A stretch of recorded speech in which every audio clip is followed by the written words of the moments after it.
Many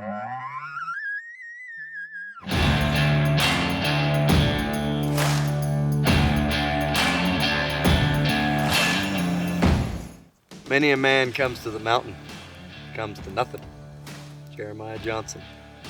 This is one of those heritage spots we've hunted for a season or two, or a dozen. I'm pretty excited here as my boys get older.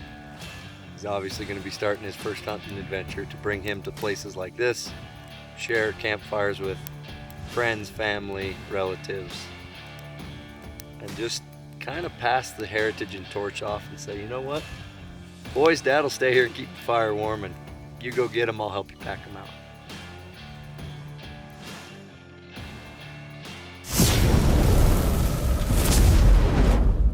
That which you persist in doing becomes easier to do. Not that the nature of the thing has changed, but your ability to do has increased. Now as I get older and I'm slowly morphing from an archery elk hunter into a mule deer hunter, mule deer hold a very special place in my heart. Big, majestic elk screaming across the meadow. If I had to pick one weapon, one species, one animal, it would be archery elk hands down. I just happen to be fresh out of archery elk tags at the moment, and we're here at the ancestral deer camp. We've been coming here long enough now that I think we've kind of inherited it. It's our spot. It's our ridge. We've even nicknamed it a pet name, right? So when you start giving a unit pet names and you start talking about years past and hunters past that have come and gone, that torch or that heritage gets passed from hunter to hunter, father to son, down to grandson. I just drove 4.5 hours from my house and I left some 150 deer standing in alfalfa fields. And so to try and tell you what it means to chase these majestic mountain muleys in their habitat, I'm here to kill a monarch. I'm here to harvest, but the camaraderie, the elk bugling in the background, having a little campfire, sitting around telling jokes and stories, and then the excitement of what's going to come tomorrow, the allure of what's around that next ridge or over that next bend, or what when the next sunrise might bring, keeps me coming back.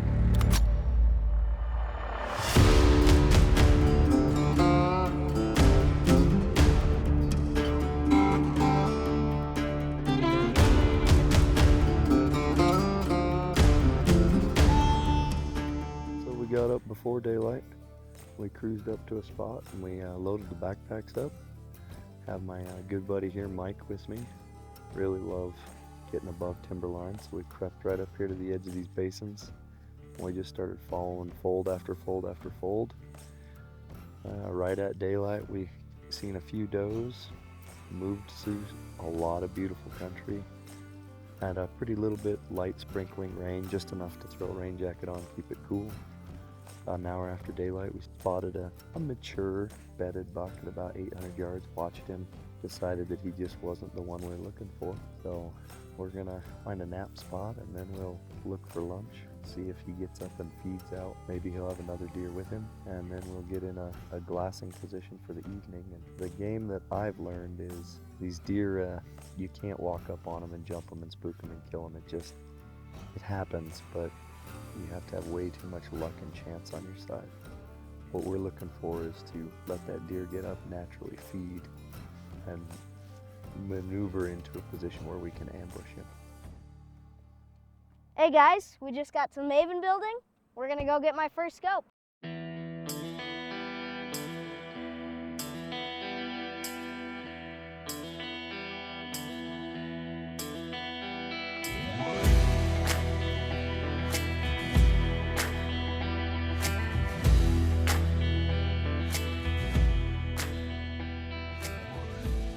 Get my first scope. Well, I've got one right here for you. Awesome.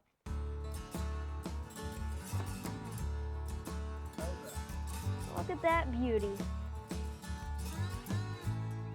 As I've grown older and seen more animals my dad has shot, it's just gotten more and more interesting. I've always wanted to do that since I was a child.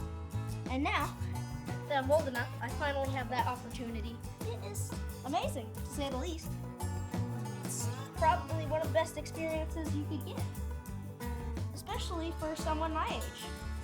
Because some people, or kids I should say, my age, don't even know where their meat comes from, because some people just get it from a store and don't package it, which I think is very unfortunate to see people not being able to see how their meat is processed and have the joy of that life experience. So human beings are the only ones that just hike straight up and down mountains.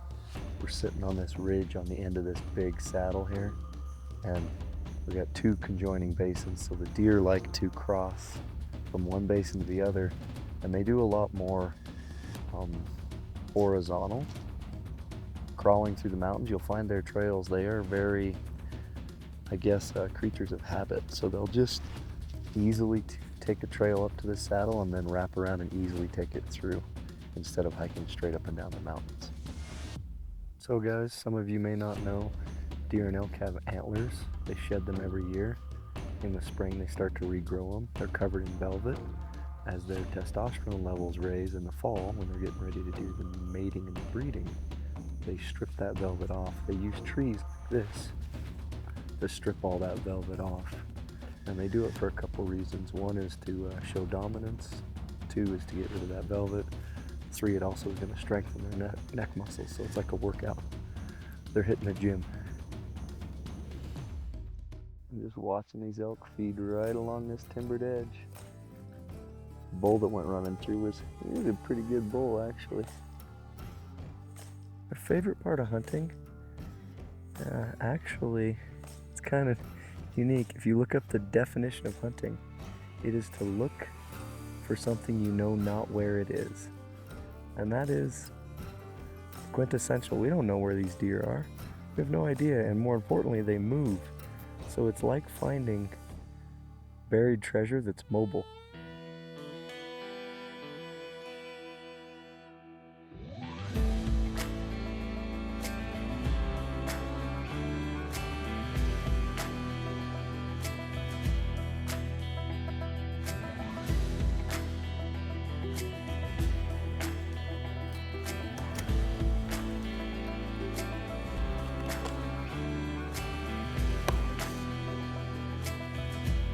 Yep, I got a rifle for my birthday.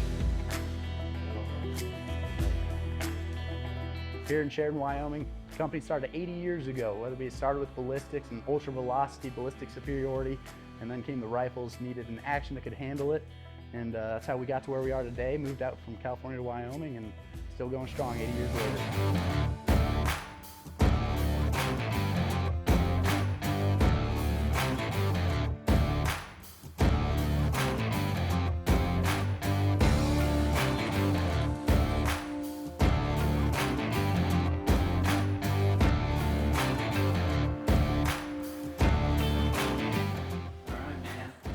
Look at that. There you go. Rigged up. Awesome. Thank you. Look at that thing. Ready to put it to work? Sure am. That's what they're built for. I'm excited and I'm ready to go hunting. Well, ladies and gentlemen, hello and welcome to the circus. So we had us a nice nap midday here during the heat. Now the shadows are getting a little bit longer. We're gonna watch this hillside, hoping that the bigger buck appears with some of these smaller bucks we've seen. It's just a waiting game, but it's really, really fun and interesting to watch where the bucks bed, how they interact. You can really pay attention to their body language, specifically what they're doing with their head and their ears, and they'll alert you to if there's other deer around them or if they're solo. But when they bed in a spot, if you hadn't have watched them walk over there and bed, you would never pick them up. Good glass, patience, both of which I used to not have. We're not just here for the meat. Meat is the reason that I'm doing this, but I didn't leave my house and come climb to the top of the world to shoot any deer. I'm here looking for the deer. And what is the deer? You guys will know it when you see it. We're getting towards evening time. The wind's picked up a little bit, but we spotted a buck that I would definitely consider going after. Not long after spotting him, he was feeding. He looked downhill pretty hard, stared. It wasn't us, but he saw something he didn't like, and he split and went back up over the top into the backside of this ridge. Well, we're gonna have to play it coy and just wait for him in the next day or two to come back out. He's about 1,200 yards away. I'm a 300-yard shooter, so obviously we got to close that distance, and hopefully, fingers crossed, we'll find him again.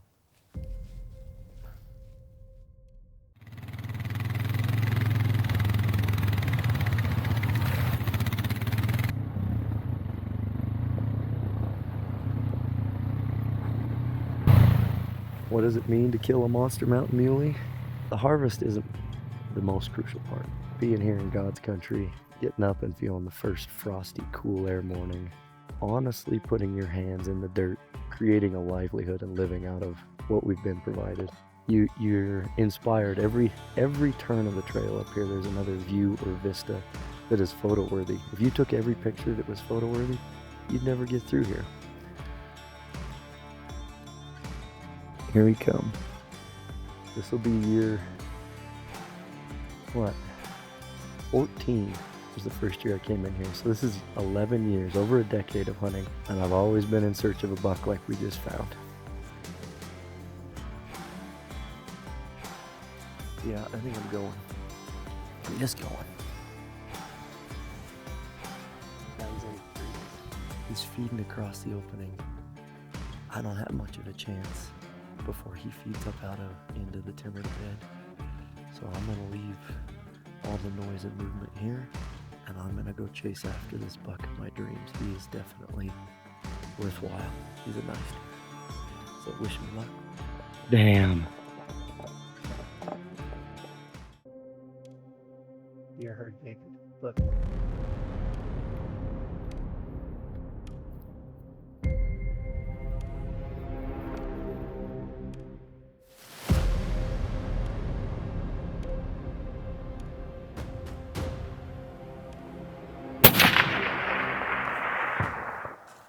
Got the shot.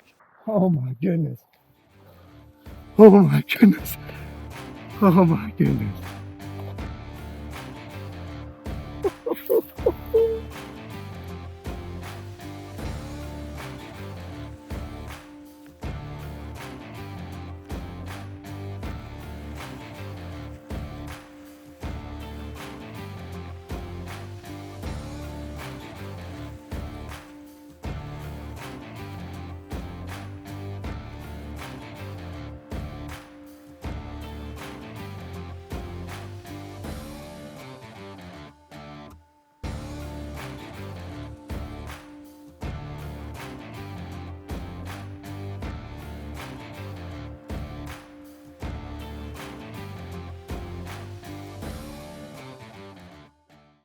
Feels pretty good to have a buck down.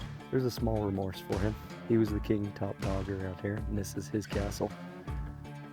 What a beautiful castle it is. I'm excited to put my hands on him. Really excited to have some tenderloin over the fire tonight. Get to share and retell all the stories. I'm not a long distance shooter. That was the max of my capabilities. It was 474, and I said, focus, you got this. Well, as you can see, he's a little beat up from his 400-yard tumble down the cliff, but we're still gonna cape him and save his cape. He's a beautiful buck. I think we were awfully blessed to be able to find a deer of that caliber in here today. Mike and I have spent many a day in here looking for a deer of this caliber. 10 years, finally found one. Now, part of that is I had the patience to not shoot the first 4-point I saw. It took maturing. Well guys, I'm putting my Humpty Dumpty here. Thank goodness the taxidermist will be able to do the same thing. This deer, he went for quite the spill. I don't know if I've witnessed one ever go quite that far. But my two compadres and I spent the last hour and a half hiking the skid mark down the hill, and we found enough of the puzzle to put it back together again. I mean, we never know the true score, but upwards 180, low 190s, heavy mass, good buck. I mean, I've never seen one like this in here. Well, ladies and gentlemen, I got about half my deer on my back. And I got a problem. I think I'm stuck. We'll go this way. Go. There we go. We'll just do a push up there. Oh. Yeah, that's not light. Wish I had a scale, but it's every bit of 90. Well, here we go to the truck.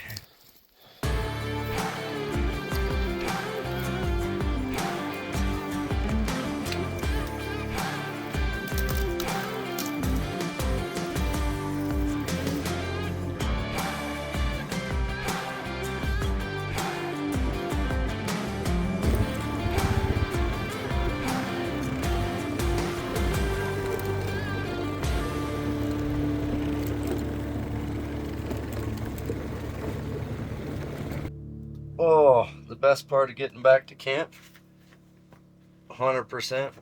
Oh, it's putting on the flip-flops. It's like heaven. Well, guys, we are running home for a couple days. We got to go butcher and pack and freeze my deer. While we're home, we're going to take one of the boys out on a trophy doe hunt. We'll see if we can round up one of these ag does for extra spaghetti dinners, and then after that we're gonna load up. My wife's got to do a couple shifts of work, and then when she gets off work, we're gonna load up the horses and the ATVs and the wall tent and take her up to the mountain, see if we can find her an elk.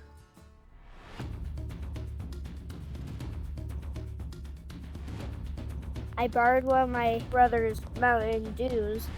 I'm ready to sight in my rifle. My gun's sighted, and I'm ready to shoot. We're going after a deer. There's one up there, and we're gonna go get it.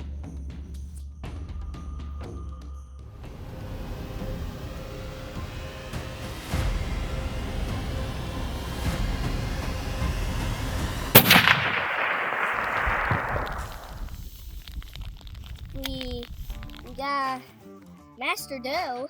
Trophy doe? Yeah, trophy doe. On our doe hunt? Yep. Does that mean we're gonna cut meat? Yeah, and we're gonna go get a bird somewhere. You got your bird gun? Yep, Are you having fun? yep. Well, here you go.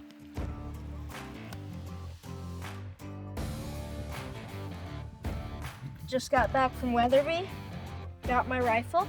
We're gonna get it sighted in.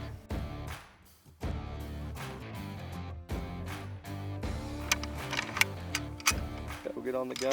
There you go.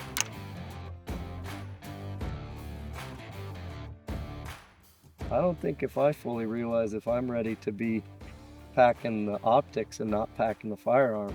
I don't have a tag. I'm all tagged out, so we're gonna see. What do you think you're gonna do? I think I'm gonna shoot a deer bigger than yours. I set the bar pretty high. Yeah, but you got a 3x1. What do you think of that tool? It's amazing. Beautiful piece of equipment, and thank you to Weatherby. Oh, well, make sure your trigger squeezes are slow. Make sure your heart isn't beating too fast. I'm excited for you. I'll spot the biggest buck I can.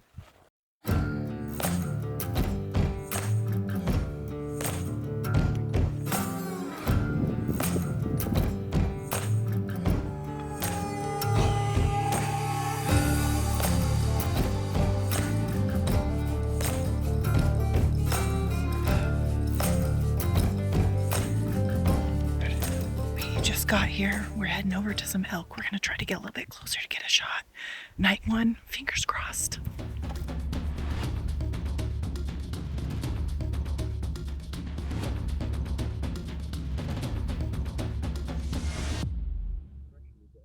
I see the yellow tip trees just down on the ridge below.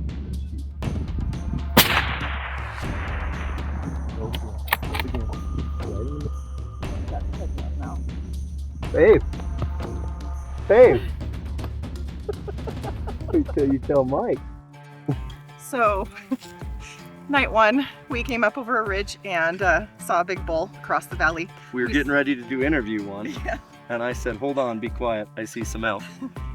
And so we had to sneak a little bit closer because 600 yards was a little too far for me. So 425. 425. I was almost positive I missed him, but I made a great shot and he went down about 10-15 seconds later.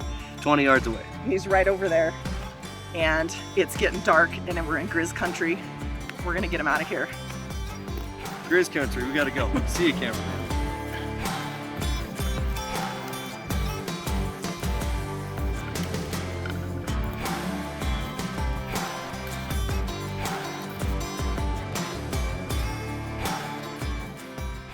We hiked from over there. Just got to my elk. It's getting dark. Let's go take a look. Let's hear it louder, come on. Pick his head up. That is amazing.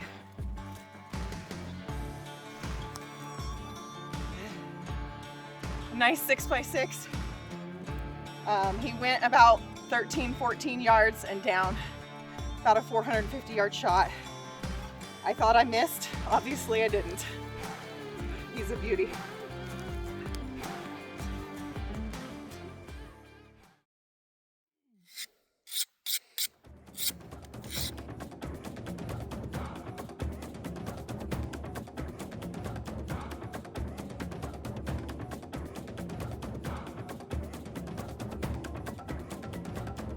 We are loaded up. I got backstraps, tenderloin in the head. Everybody else is gonna help carry a quarter and we're gonna get out of Grizz country real quick because it's dark. Let's go.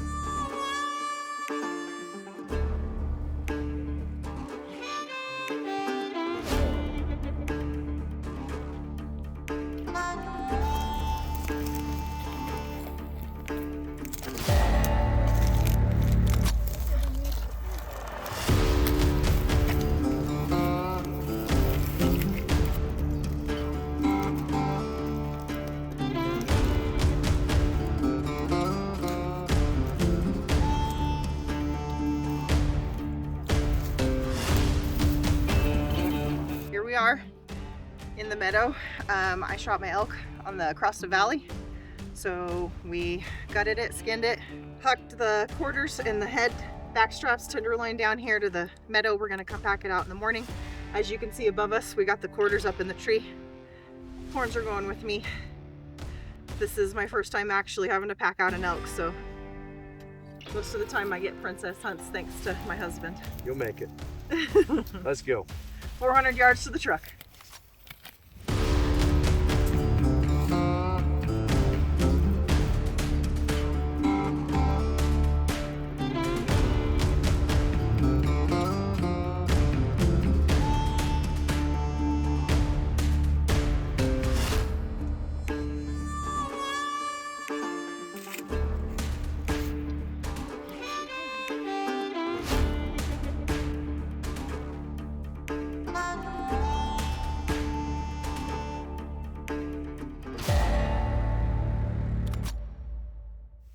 Got some beautiful steaks, tenderloins cooking.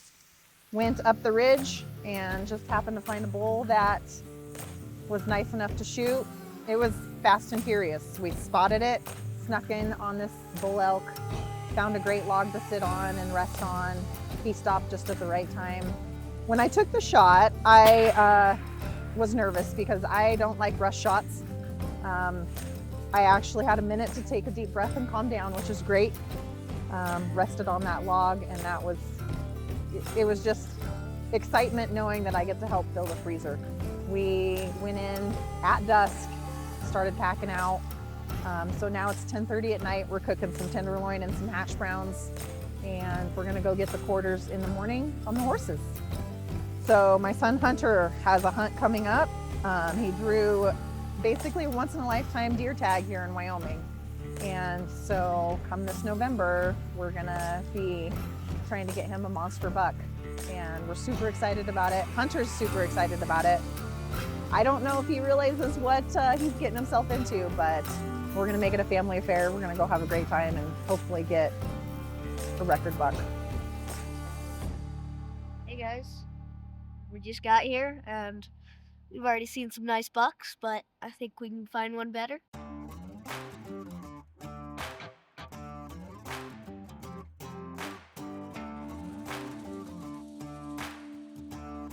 Nice deer? Yeah, nice deer. We're gonna keep looking.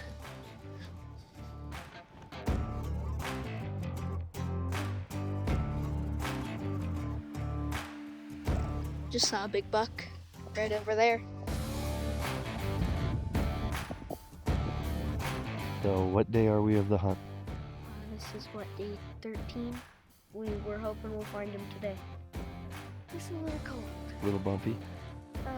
Not a little, a lot. So what's gonna feel like when you finally come across the buck that's worthy of pulling the trigger? Probably start freaking out. Let's continue to go look, because they're moving, huh? Obviously, we're not the only predators out and about.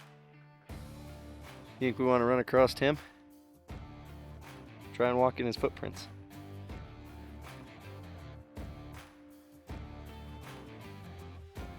He was there this morning. Do you know what kind of bear that is? Take a guess. It's a grizzly bear.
Part of horseback in the mountains. Come to a log, can't go over it, can't go around it, gotta go through it.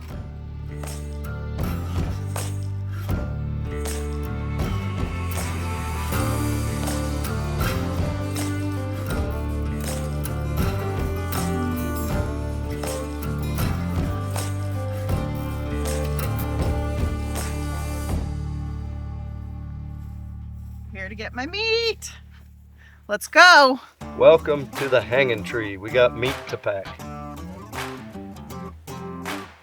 Every time we've left meat on the ground, we've had bear problems. 200 feet of paracord and 2 guys get it at least 12 feet up a tree, 200-300 yards away from the gut pile, in a nice open place where you can see it. I've had 0 bear problems since I started doing that.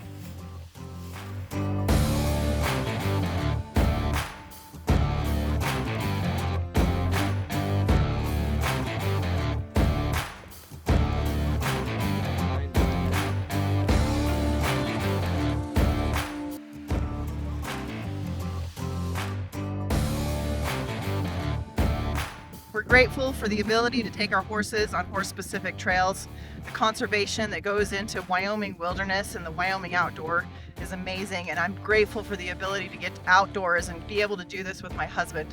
It'll be memories that I cherish for a lifetime, and I'm looking forward to passing this on to my kids. All 3 of my boys love the outdoors and are ready to be horseback with us.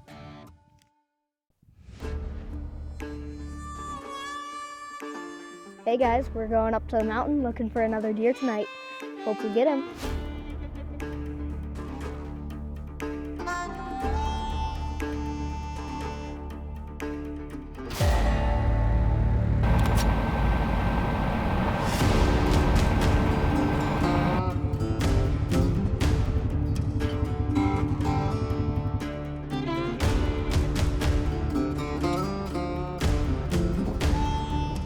What do you want to do? It's your tag.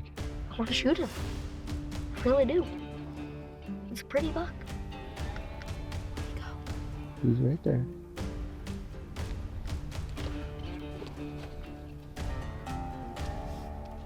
Probably gonna chase this doe back down here. They're chasing that buck.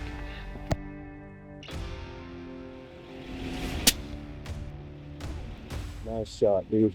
What do you think, bud? I just can't put it into words.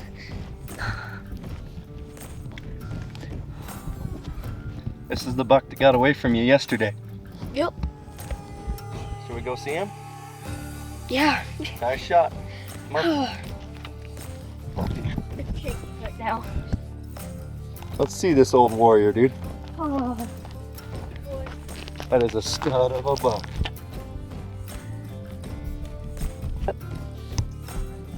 Down. I can't stop.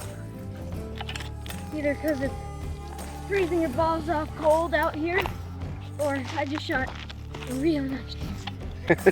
Oh, Well, pick his head up. oh, Joe. Dude, look how big the body on that deer is. So fatty.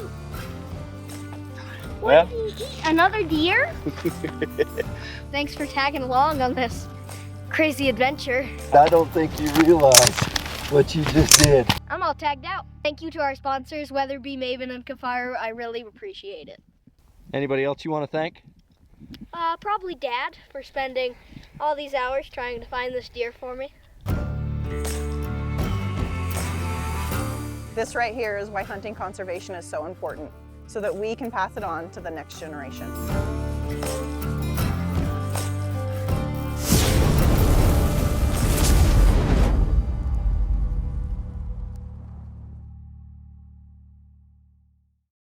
So guys, I'm David. I got Crystal's bull here that she got. We're up here in the woods, and I was just going to quickly show you an easy way that I was shown how to get ivories out of an elk skull. So you see right here, the ivory connected all the way around. I'm just going to slice on the inside of the ivory. I'm just going to make a quick slice on the outside of that ivory. I'm done cutting. You're going to go ahead and grab your chisel, place it right on top of that ivory, and then grab your hammer and give her one whack. And that thing will pop right out of there. And there you go, nice and clean. Nice elk ivory.